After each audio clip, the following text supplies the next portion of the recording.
Bharat TV के इस कार्यक्रम के प्रायोजक हैं येलो ग्रीन। सोच बदलो, कुछ अच्छा ट्राई करो। अनिल जैन जी, सावन के महीने पर क्या शुभकामनाएं, क्या संदेश? सावन के पवित्र महीने में सभी को हार्दिक शुभकामनाएं। ये महीना सभी के लिए मंगलमय हो और मैं भगवान भोले शंकर से यही प्रार्थना करूंगा कि जो ये पूरे विश्व में एक महामारी कोरोना नाम की चल रही है, इससे जल्दी से जल्दी मुक्ति प्रदान करें। यही मेरी मंगल कामना है और ऐसी मैं भगवान से मंगल कामना करता हूँ। जैन साहब, वही बात करें कोरोना जैसी महामारी के लिए, क्या कहेंगे? कोरोना महामारी इतनी बड़ी महामारी हमारे देश के लिए नहीं थी जितना इसको बना दिया गया है। राहुल जी, हमारे देश में जब कोरोना शुरू हुआ था उस समय लॉकडाउन की कोई आवश्यकता नहीं थी। अगर आज नहीं है तो उस दिन कैसे इसकी आवश्यकता थी? अब आप ही बताइए, जब लॉकडाउन 40 दिन का लगभग एक कर्फ्यू जैसा रहा और उसमें हमारे देश में कितना नुकसान बर्दाश्त किया हमारे देश का मजदूर, हमारे देश का व्यापारी, हमारे देश का विद्यार्थी, हमारे देश में जो भी कुछ इस वैश्विक महामारी ने खोया है, इसकी पूर्ति हमारे आने वाले 10 साल में भी नहीं होगी। बात करें जनता, और जनता जब हॉस्पिटलों में गई तो खाल उधेड़ने का काम हुआ। राहुल जी, आज केवल एक पैसे का ही खेल चल रहा है। कोरोना में जो भी व्यक्ति को अगर साधारण सा भी बुखार होता है, उसको पहले उसमें पॉजिटिव बता करके उससे पैसे ऐंठने का कार्य चल रहा है और व्यक्ति में इतनी दहशत उस 40 दिन के लॉकडाउन से हो गई है कि हम कहने को तो कह देते हैं कोरोना कुछ नहीं है, लेकिन अगर हमें खुद पे भी विश्वास नहीं है कि अगर मुझे भी बुखार हो जाए और डॉक्टर एक बार ये कह दे कि तुम्हें कोरोना है, तो मैं अपनी सारी संपत्ति उसको देने के लिए तैयार हो जाऊंगा। प्राइवेट हॉस्पिटलों ने जो चांदी काटी है इस कोरोना महामारी में, क्या कहेंगे? वो तो अभी तक चल रही है। आज भी जो चल रहा है यही खेल चल रहा है कि पहले कोरोना बता दो, उनसे 10-15 लाख रुपए ले लो और फिर उसको पॉजिटिव करके तालियां बजा दो। हो क्या रहा है? कोरोना का ये खेल हो रहा है। आप ये देखिए, दिल्ली के अंदर आज की डेट में मात्र 23,000 कोरोना के पॉजिटिव केस हैं जी। हमारी 2 करोड़ की 2 करोड़ से ऊपर की दिल्ली की आबादी है और इसमें अगर 23,000 रुपए की 23,000 अगर किसी को बुखार है 23,000 व्यक्तियों को, तो ये तो हर साल वैसे भी होता था। ये मौसमी बुखार का चल रहा है। तो कुल मिला के दहशत का माहौल बनाया गया है। बिल्कुल दहशत का माहौल बना दिया गया है। उस दहशत में जितना माहौल खराब हुआ है, आज दिल्ली का नाम टीवी पे अगर बाहर बैठा हुआ, बिहार में बैठा हुआ मजदूर सुन रहा है तो वो दिल्ली में आने के लिए बिल्कुल भी तैयार नहीं है। सरकार की बात करें तो उन्होंने पल्ला झाड़ दिया है। सरकार ने पहले से ही पल्ला झाड़ा हुआ है। सरकार ने करा क्या है? सरकार ने सिवा वादे के और कुछ भी नहीं करा। उन्होंने 20 लाख करोड़ रुपया जनता को दिए। किसके पास आई हैं? मुझे तो कहीं दिखाई नहीं दे रहा कि किसी के पास ये 20 करोड़ रुपया, 1 रुपया भी बताओ कोई। अपने किसी एक आदमी को 1 लाख रुपए का लोन दे दिया और उसकी एक मूवी बनाकर और उस पे डाल दी टीवी पे। मोदी सरकार कहती है हमने आत्मनिर्भर बनना होगा। अब आप बताइए, पहले कौन सा मोदी जी हमें आके खाना दे रहे थे? हम तो पहले भी आत्मनिर्भर थे और आज भी आत्मनिर्भर हैं।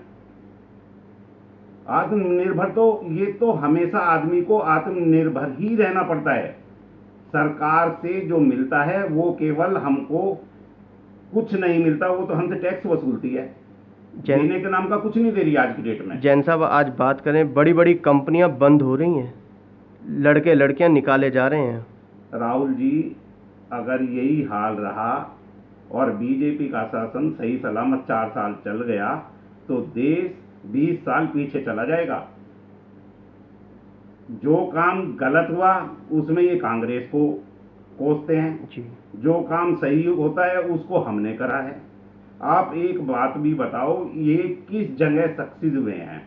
अपनी विदेश नीति में ये फेल हो गए, जी करप्शन के मामले में ये फेल हो गए, अपनी मुद्रा नीति में ये फेल हो गए, माइनस में है जीडीपी। आज माइनस में जीडीपी है। मनमोहन सिंह जी के टाइम पे 10 जीडीपी हो गई थी, जी आज जो है 4 भी नहीं है। युवा वर्ग की बात करें तो क्या नजर आता है आपको उनका भविष्य? युवा का भविष्य अभी कुछ नहीं है। सारी यूनिवर्सिटी बंद हैं दिल्ली की, जी कहीं पढ़ाई का नामो निशान नहीं है। स्कूल पैसा लेने के लिए अभिभावकों पर प्रेशर। अपना जो है प्रेशर बना रहे हैं। यूनिवर्सिटी ने एडमिशन शुरू कर दिए हैं, पढ़ाई का कोई नाम नहीं है, एग्जाम का कोई नाम नहीं है। पैसा पैसा दे दो बस, और कुछ नहीं। रोजगार की बात करें तो रोजगार है इस सरकार के अंदर? रोजगार बिल्कुल खत्म हो गया है। रोजगार के नाम पर केवल एक लूट रह गई है। जो आदमी अगर किसी को मिलता है तो वो सोचता है आज ही तो सब कुछ कमा ले। जी महंगाई इस कदर बढ़ गई, आज एक रिक्शा वाला जो 200 रुपए में जाता था वो आज 700 रुपए से कम नहीं ले रहा। पेट्रोल डीजल की मार लगातार बढ़ते ही जा रहे हैं, बढ़ते ही जा रहे हैं। पेट्रोल मनमोहन सिंह जी के टाइम में $140 जब हुए थे जी तो 52 रुपए प्रति लीटर था, और आज $30 प्रति बैरल है, जी और उसमें 80-82 रुपए प्रति लीटर पेट्रोल के दाम है। पहली मर्तबा देश के इतिहास में पहली मर्तबा पेट्रोल से डीजल महंगा हो गया। जी यानी कि ये सरकार किसानों के हित की नहीं है। जो ये कहती थी कि भाई जो हम किसानों के लिए ये कर रहे हैं वो कर रहे हैं, उनको ये फ्री देंगे वो फ्री देंगे, ये जो नीति अब तक चल रही है। मनरेगा क्या है? जी मनरेगा किसने बनाया था? कांग्रेस ने।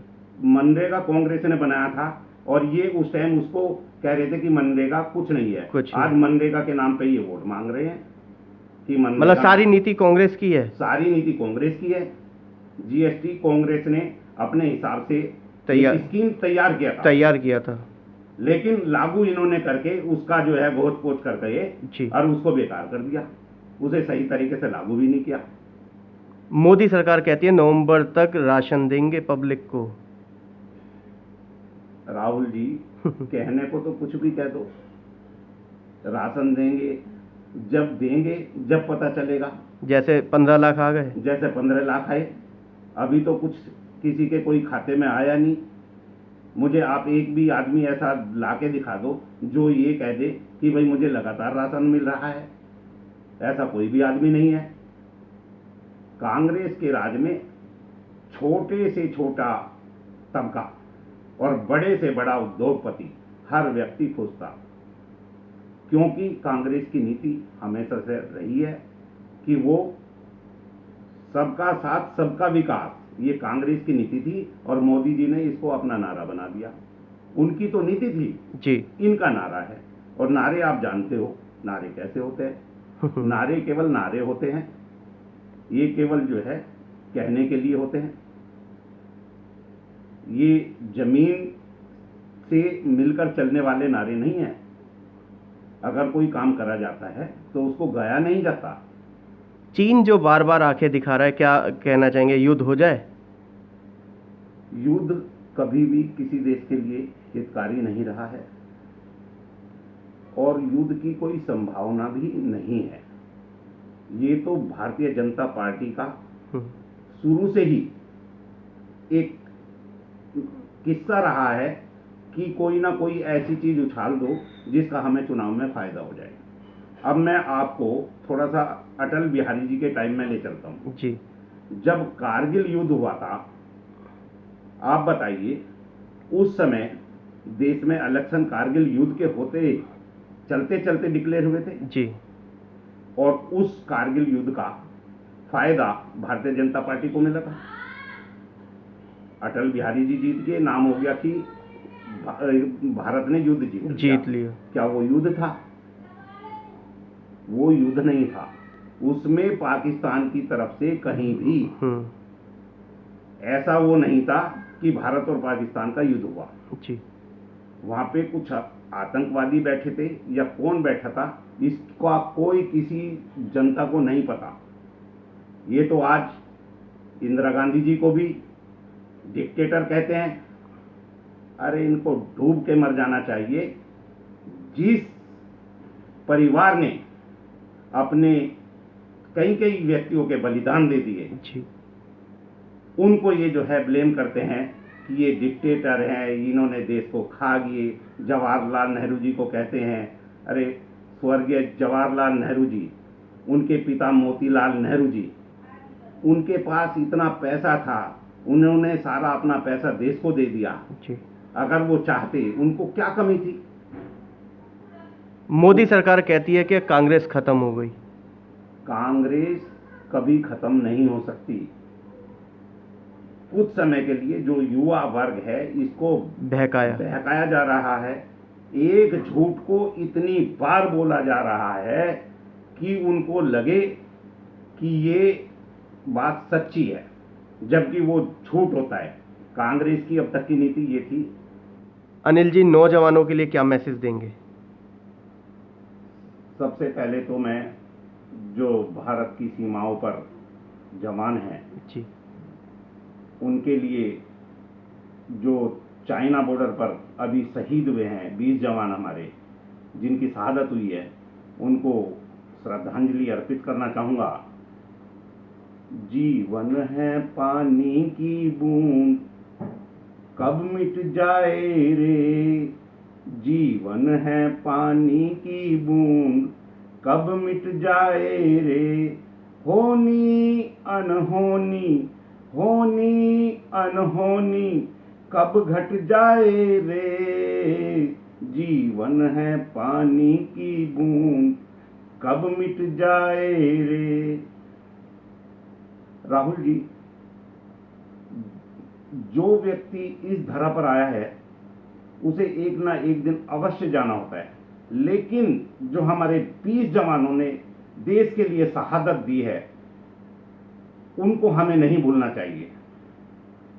ये हमारी बदकिस्मती है कि हमारे जवान शहीद होते जा रहे हैं और सरकार बस एक लफ्ज बोलती है कि ये उनको महंगा पड़ेगा जी। आज तक ना तो पाकिस्तान को महंगा पड़ा, ना अब तक चाइना को महंगा पड़ा, और हमारे जवान शहीद होते जा रहे हैं। मैं उन जवानों के लिए अपनी ओर से, कांग्रेस पार्टी की ओर से श्रद्धांजलि अर्पित करना चाहूँगा और भगवान से प्रार्थना करूँगा कि वो उनको अपने चरणों में स्थान दें और उनके परिवार को इस असीम दुख को सहन करने की शक्ति प्रदान करें। ये तो रही बात उन जवानों के लिए। मोदी जी को कोई ऐसा ठोस कदम उठाना चाहिए कि जो हमारे देश के जवान सीमाओं पर शहीद ना हो। ऐसी कोई शोसेबाजी नहीं करनी चाहिए। इलेक्शन लड़ने के लिए कोई अच्छी चीज़ का इस्तेमाल करना चाहिए, किसी की भावनाओं से नहीं खेलना चाहिए। जो आज वो भावनाओं से खेलकर, पहले जो कश्मीर में हुआ, पुलवामा में हुआ, उस समय उन्होंने लोकसभा का चुनाव जीता था। आज चाइना में जो शहीद हुए हैं, उन्होंने बिहार रेजिमेंट को वहाँ पर लगाया ताकि बिहार रेजिमेंट के कुछ जवान वहाँ पे शहीद हों और वे जो है बिहार और बंगाल का चुनाव जीत सके। ये बहुत गलत नीति है, उस पर उन्हें शर्म आनी चाहिए और देश से माफ़ी मांगनी चाहिए।